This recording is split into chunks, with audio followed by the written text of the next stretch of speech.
आज सुनाने जा रहे हूँ सप्त श्लोकी दुर्गा पाठ शिववाच। चलिए शुरू करती हूँ, अर्थ सही सुनाऊंगी। देवी तव भक्त सुलभेश्वर कार विधायनी कलो ही कार सिद्धर्तय मुपाय भ्रम इतना। शिव जी बोले, हे देवी, तुम भक्तों के लिए सुलभ और सभी कार्यों का विधान करने वाली कलयुग में कामनाओं को सिद्धि के लिए यदि कोई उपाय है तो वह अपनी वाणी द्वारा विस्तृत रूप से कहो। श्रोणदेव प्रयच्छामि कलो श्रेष्ठ साधना मया ततेव स्नामोस्ते प्रकाशते। देवी ने कहा, हे देव, आपके मेरे ऊपर बहुत स्नेह है। कलयुग में समस्त कामनाओं को सिद्ध प्रदान करने वाला जो साधन है वह बतलाऊंगी। उसका नाम अम्बा स्तुति है। विनियोग। ओम मत्स्य श्री दुर्गा सप्तश्लोकी मंतसा नारायण ऋषि अनुष्टम छद श्री महाकाली महालक्ष्मी महासरस्वती देवता श्री दुर्गा पीठ से सप्तश्लोकी दुर्गा पाठे। विनियोग। इस दुर्गा सप्तशती के स्तोत्र मंत्र के नारायण ऋषि है, अनुष्टम छद श्री महाकाली महालक्ष्मी महासरस्वती देवता श्री दुर्गा प्रसन्नता के लिए सप्तश्लोकी दुर्गा पाठ में विनियोग करे। ओम ज्ञाननापि चेतासी देवी भगवती हिसा बलादाय कृष्ण मोहाया महामाया प्रच्छति। हे भगवती या महामाया देवी, ज्ञानियों के मन को बलपूर्वक खींच कर मुंह में डाल देती है। दुर्गे स्मृता हरित भेत शेष जंतु सुस्ते स्मृता मतमति शुभा ददा से दारिद्र दुख भयहारिणी कातुना स्वर प्रकार कारण है सदा चर्चिता। माँ दुर्गे, आप स्मरण करने पर सभी प्राणियों का भय हर लेती हैं और स्वस्थ पुरुषों द्वारा चिंतित करने पर उन्हें परम कल्याणमयी और बुद्धि प्रदान करती हैं। दुख दरिद्रता और भय को हरण करने वाली आपके सिवा दूसरी कौन है, जिसका चित्त सभी उपकार करने के लिए सदा ही दयाद रहता है। स्वर मंगल मंगली शिव सर्वार्थ साध के श्याम तेमकम गौरी नारायणी नमस्तते। नारायणी, तुम सब प्रकार का मंगल प्रदान करने वाली मंगलमयी कल्याणदायी शिवा हो। सब पुरुषार्थों को सिद्ध करने वाला शरणागत स्थला ते नेत्रों वाली तथा गौरी तुम ही हो।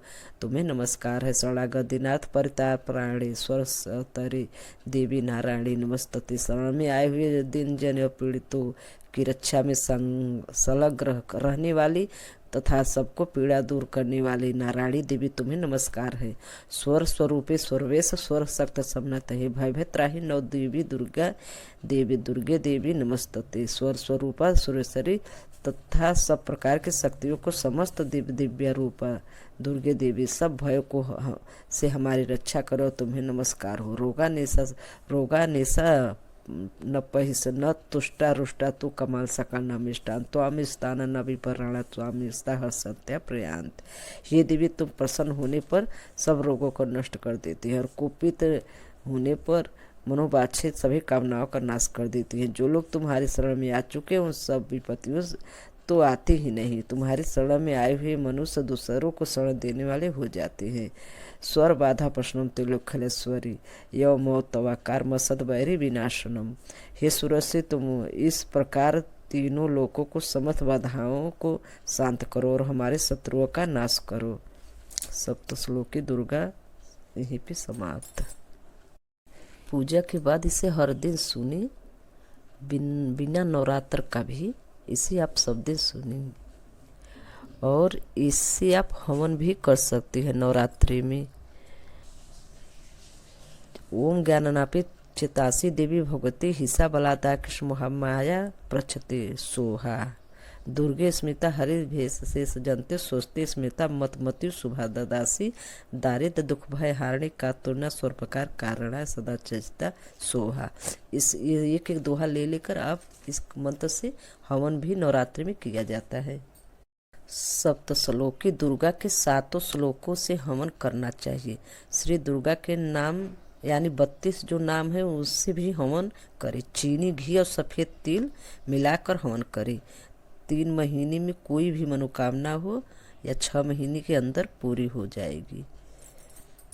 ये लिखा हुआ है, ये पूरे मन भाव से करिए। ये हवन विधि 8वें दिन के लिए है, चाहे 8वें दिन है या 9वें दिन है। जो जिस दिन पुरोहित करे उसी दिन ये हवन करना है। अगर 8वें दिन का हवन, 8वें दिन भी छोटा हवन हम लोग करते हैं। 8वें दिन का हवन विधि इस प्रकार है। हवन में 8वें दिन करती हूँ खीर और मधु। खीर थोड़ा सा बना लेती हूँ, खीर और मधु, शहद, कमल गट्टा, एक ही में सब सारा मिला देती हूँ। कमल गट्टा गिन लीजिए, 108, 51, 21, जितना आपको करना हो। तिल और खीर और घी से बनी हवन से करने से एक एक कमल गट्टा और जो खीर बना है, ये सब मिलाकर एक नौ दुर्गा का सप्तश्लोकी मंत्र से आप हवन कर लीजिए। और करने के बाद हम लोग 8 दिन ऐसे करते हैं और 9वें दिन पूर्णाहुति के साथ करते हैं हवन। पूर्णाहुति मतलब 9 दिन पूर्णाहुति ऐसे देते हैं, हलवा जैसे हवन पूरा करते हैं, फिर हलवा, पूड़ी, चना, खीर आदि इस सब माँ को जो भोग लगाते हैं, फिर एक पूड़ी 2 पूड़ी बचाकर उस पर हवन करने के बाद अंतिम में हलवा पूड़ी पे 9 लवंग रखते हैं, 9 लाची, 9 कमल गट्टा, गूगल, शहद, ये सब उसी पूड़ी पे रख के आहुति में डालते हैं। वो जो नारियल का गोला नहीं रखा जाता, हवन के अंतिम में पुराहित की जाती है, तो ये सब गोला हम लोग नहीं रखते। और जायफल भी रखवाते हैं पंडित लोग, ये सब नहीं रखते। घर में रखना ही नहीं चाहिए, ये जब पंडित कराते हैं बड़ी हवन तब रखते हैं, जो अपने से स्वयं हवन कर रही हैं। और घर पर भी अगर पंडित करा रहे हैं तो आप कर सकती हैं, लेकिन हम लोग नहीं करते, अपने से नहीं करना चाहिए। उससे पंडित अपने हिसाब से करते हैं, जैसे गरी का गोला रहता है, ये सब हवन में डालते हैं देख। लेकिन घर पे अपने से स्वयं से ये सब नहीं करना चाहिए। हलवा 2 पूड़ी ले लीजिए, उसी पर हलवा रख के और सब उसी पर सब कुछ रख के, जो आपके पास है पंचमेवा हुआ जो बताई हूँ, ये सब रख कर अंतिम में नीचे मतलब अंदर उन्हा कर ऊपर पूड़ी ऐसे ऐसे डालिए जो नीचे दब जाए, जो सब रखे हो नीचे दब जाए, पूड़ी ऊपर हो जाए, ऐसे बोल के सोहा अंतिम में।